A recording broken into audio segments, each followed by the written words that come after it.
Assalamualaikum warahmatullahi wabarakatuh. Berjumpa dengan saya pada pembelajaran kita tentang besaran dan satuan. Perkenalkan, nama saya Jumratul Rani. Hari ini kita akan bahas materi pertama kita di kelas 7, yaitu besaran dan satuan. Nah, di sini ada penjelasan tentang besaran pokok, besaran turun, dan satuannya. Jadi pada materi ini akan kita bahas pertama adalah tentang pengukuran. Apa itu pengukuran? Pengukuran adalah kegiatan membandingkan nilai besaran yang diukur dengan alat tertentu. Nah, sedangkan satuan adalah acuan yang digunakan sebagai pembanding dalam suatu pengukuran, di mana satuan itu ada dua, ada satuan baku. Satuan baku itu adalah satuan yang telah disepakati bersama dan menghasilkan pengukuran yang sama. Contohnya kilogram, liter, dan lain-lain. Kemudian ada satuan tidak baku yang tidak ditetapkan secara umum. Contohnya jengkal, depah, dan lain sebagainya. Nah, kemudian ada besaran. Apa yang dimaksud dengan besaran? Besaran adalah segala sesuatu yang dapat diukur dan dinyatakan dengan nilai dan satuan. Nah, besaran ini ada dua. Ada besaran pokok, yaitu besaran yang satuannya telah ditetapkan terlebih dahulu. Kemudian ada besaran turunan, yaitu besaran yang dijabarkan dari besaran pokok atau turunannya. Nah, apa itu besaran pokok? Nah, ini ya contoh besaran pokok. Jadi besaran pokok itu kayak besaran dasar, besaran yang memang tidak diturunkan dari besaran-besaran yang lain. Contohnya ada panjang. Panjang itu lambangnya L kecil, satuannya meter. Kemudian lambang satuannya itu M kecil. Kemudian ada massa, lambangnya M kecil, satuannya kilogram, lambang satuannya kg. Yang ketiga itu ada besaran waktu, lambangnya T, satuannya sekon, lambang satuannya S. Yang keempat ada kuat arus listrik, lambangnya I kecil, satuannya ampere, lambang satuannya A besar. Kemudian ada besaran suhu, lambangnya T besar, satuannya Kelvin, lambang satuannya K besar. Kemudian ada jumlah zat yang lambangnya N, satuannya mol, lambang satuannya mol ya. Kemudian ada intensitas cahaya, lambangnya I besar, satuannya kandela, lambang satuannya CD. Kemudian dari besaran turunan, jadi besaran turunan inilah besaran yang diturunkan dari besaran-besaran pokok. Contohnya ada besaran yang pertama itu ada luas, lambangnya A besar, satuannya meter persegi, lambang satuannya meter pangkat 2.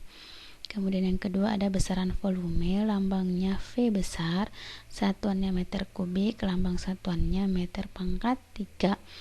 Yang ketiga ada besaran kecepatan atau lambangnya V, satuannya meter per sekon, lambang satuannya meter per sekon. Kemudian ada percepatan, lambangnya A, satuannya meter per sekon kuadrat, ya.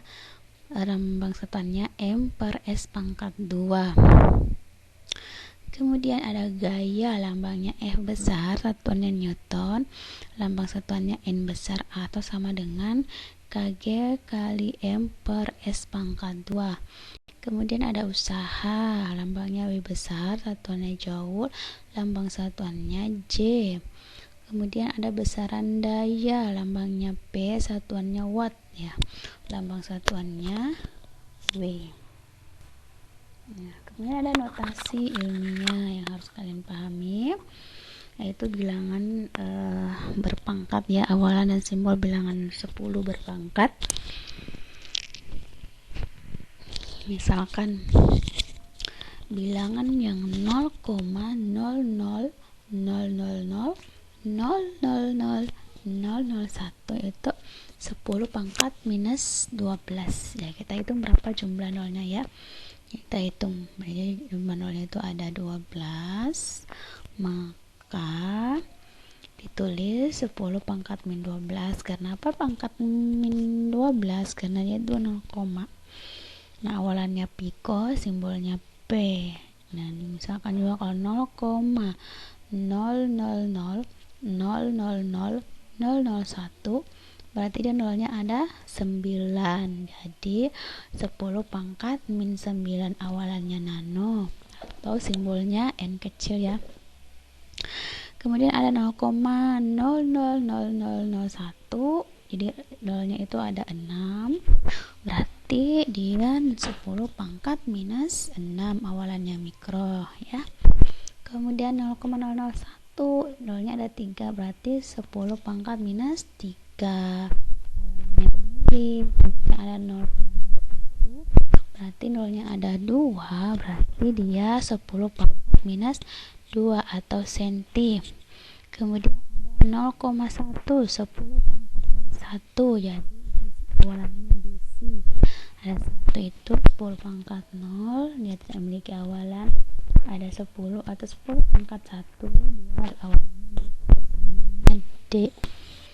Nah, notasi ilmiah selanjutnya itu ke 100. Jadi 100 itu kalau bukan 0, berarti dia tidak pakai minus ya. Jadi 100 itu dia 10 pangkat 2. Nah, awalannya itu hekto, kemudian simbolnya H kecil, dan ada yang 1000 10 pangkat 3, ada yang 1 juta 10 pangkat 6, dan seterusnya ya. Kemudian ada istilah dimensi. Apa itu dimensi?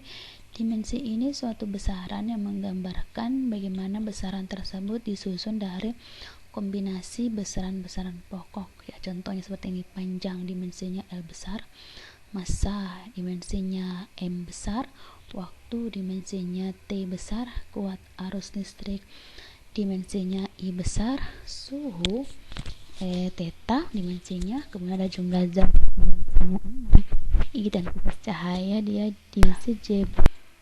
Nah, dimensi besaran turunan ya seperti ini ya.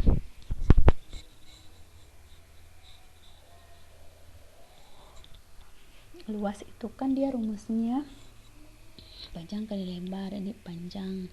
Nah, itu berarti panjang kali panjang kan. Kalau tadi panjang itu dia dimensinya L, berarti kalau panjang kali panjang berarti dimensinya L pangkat 2. Kemudian ada volume. Volume itu kan biasanya kan S pangkat 3 atau untuk pada kubus. Kalau untuk pada balok kan panjang kali lebar kali tinggi itu kan sama ya, panjang kali panjang kali panjang, berarti dimensinya L pangkat 3. Ada percepatan, rumus itu kan kecepatan per waktu, jadi kecepatan itu kan dia L T pangkat min 1 atau M per waktu ya, masa per waktu dikali dengan dibagi dengan T, jadi L T pangkat minus 2 ya, begitu seterusnya ya. Itu contoh dimensi. Kemudian ada besaran, pengukuran besaran pokok. Nah, ada pengukuran panjang. Jadi pengukuran panjang itu kalau kita mau mengukur panjang, kita bisa menggunakan mistar, di mana mistar ini dia memiliki tingkat ketelitian itu 1 mm. Cara melihat hasil ukur dengan menggunakan mistar, jadi kita harus posisi lurus ya, jangan melihat posisi mistar dengan benda itu posisi yang miring, tapi harus yang posisi lurus.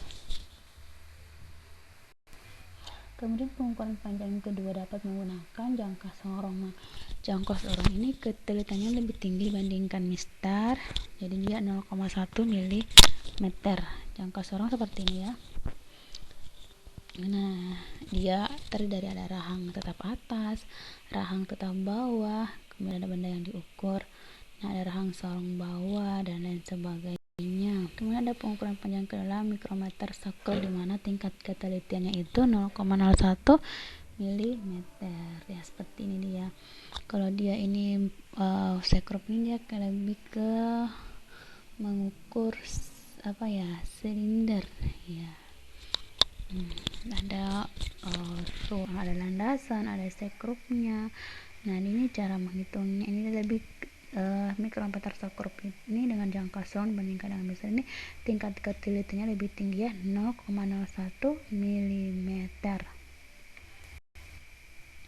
Kemudian ada pengukuran massa. Jadi Alat ukur massa itu yang biasa digunakan itu ya neraca Ohaus, neraca lengan, neraca pasar, ya ada neraca tekan, neraca badan, dan neraca elektronik. Jadi kalau mungkin kita sering melihat itu ya mungkin yang di neraca pasar ya yang biasa digunakan para pedagang di pasar untuk menimbang hasil menimbang jualannya, barang-barang jualannya. Misalkan yang sering ditimbang itu kayak ikan ya atau buah dan lain sebagainya. Nah, namun di laboratorium yang paling banyak digunakan ialah neraca Ohaus. Nah, gimana neraca Ohaus ini? Ada dua jenis, yaitu ada neraca dua lengan yang mempunyai batas ketelitian 0,1 gram dengan batas mengukur itu massanya 310 gram sehingga disebut neraca Ohaus 310 ya. Dan neraca tiga lengan yang punya batas ketelitian 0,1 gram dengan batas mengukur massa itu 2,610 kg dan disebut sebagai neraca Ohaus 261 Nah, seperti itu gambar dari neraca Ohaus yang sering digunakan di laboratorium.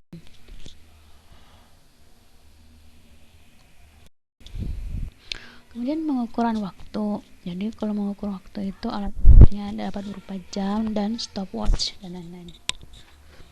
Nah, seperti ini ya.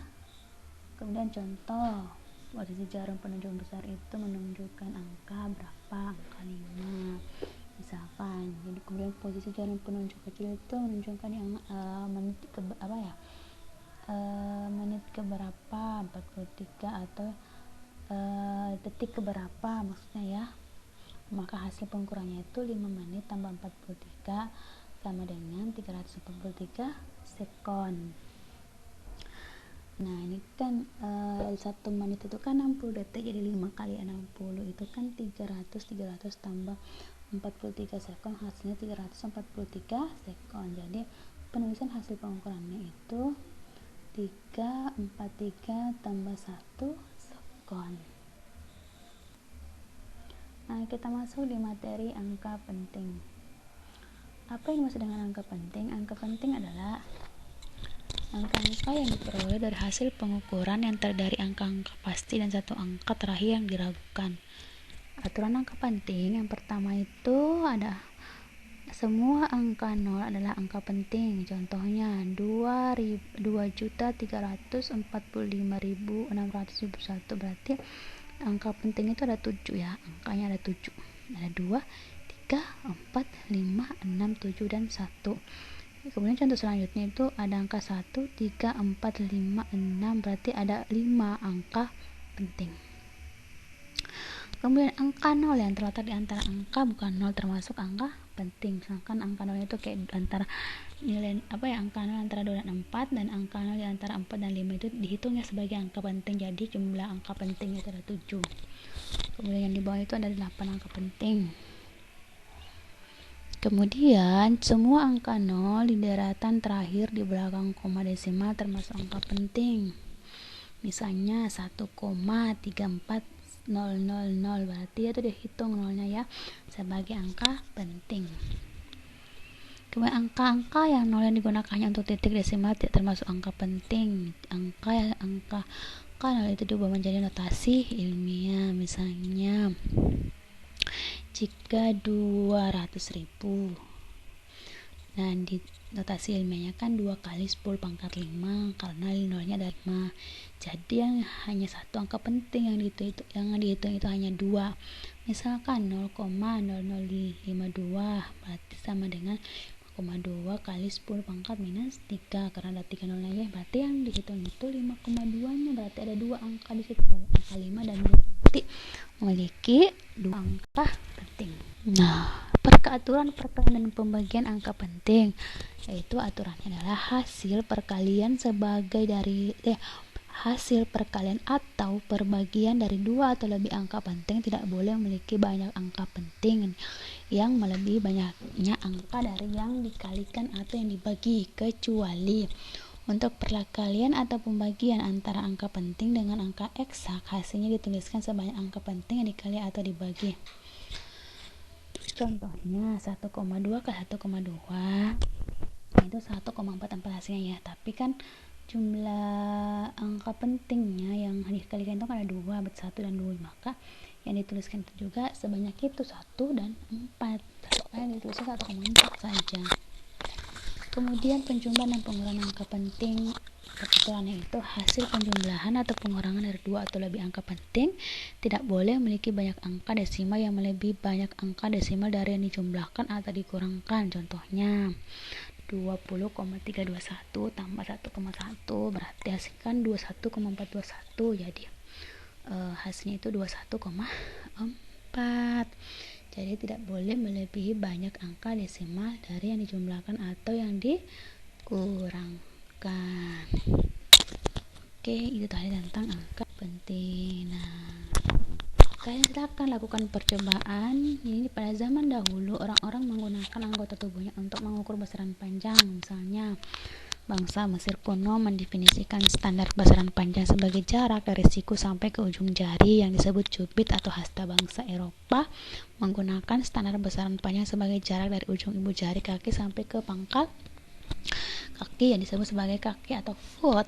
Indonesia untuk mengukur besaran panjang biasa menggunakan satuan jengkal, hasta atau depah ya.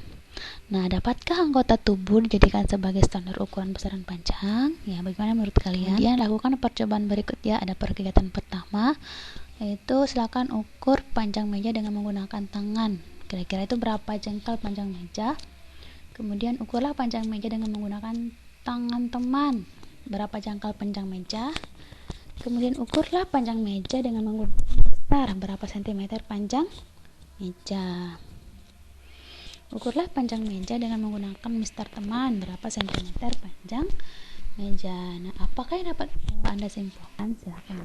Oke, demikian dari materi hari ini. Semoga bermanfaat bagi kita semua. Terima kasih. Assalamualaikum warahmatullahi wabarakatuh.